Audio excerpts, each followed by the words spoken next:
show us the sling position on the arm and where that folds over and sets up onto the swivel.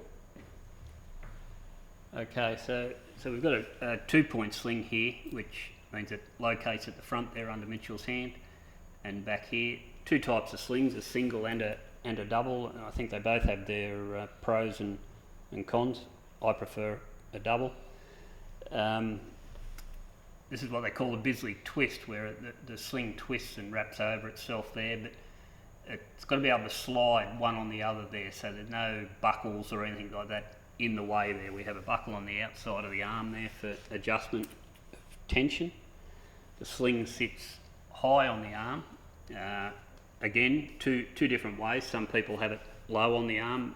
My real preference is to have it high. I don't think you get the same stability having it down low. So up nice and high above the muscle there, and a firm, really firm sling tension to give you that stability on the open range. Really important that both these sections where it comes around the arm have got equal tension on them. They're pulling the same, so it's not pulling the arm one way or the other, it's just pulling it straight forward. That's whether you're using single or double point sling, that's what's required. And then through here to the front, you can see Mitchell's hand there where we're talking about on the other side. We could only see here where his hand's nice and right under the rifle, and the rifle's nice and solid on top of his palm there. And Jim, on that, on the arm there, you mentioned the high and the low point of attachment for the sling on the arm. That, correct me if I'm wrong, is because in the middle is basically a pulse point, so you want to avoid that. Exactly, a radial pulse I think it's called or something, yeah, so you're avoiding that, so you're not getting pulse that's transferring through the sling to the rifle. So I think virtually all full bore shooters use a high sling position, get it up above that muscle. Maybe some small bore shooters are down lower, but yeah.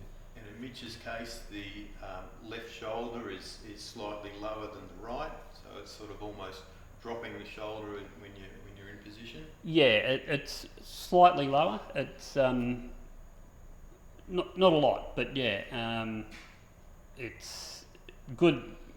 Mainly good level shoulders through here. I don't know if we can see it from that shot, and his head nice and vertical and looking out the front of the peep, out the back of the peep, I should say.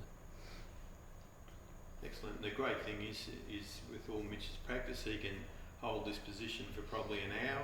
We can go and have a coffee and come back, and you'll still be there. Exactly. Yeah. Well, I think all the shooters that were in the Palmer World Championship team last year, they all trained really hard to be able to do that. Yeah. Going to New Zealand in rough weather, that we knew there was going to be times where they had to lay there for a long time, and they all did it beautifully. Yeah. And having a solid hold, very important in those buffeting winds. Exactly. Yeah. We're a little bit different, I guess, in that way to small bore and indoor type shooters, that we're out in the elements and we do get knocked around by the weather. A nice. I use, and Mitchell too, I think, a nice, really tight sling, and it's probably why we get on a little bit more of an angle through the body. But I like it in full bore. Gives good stability.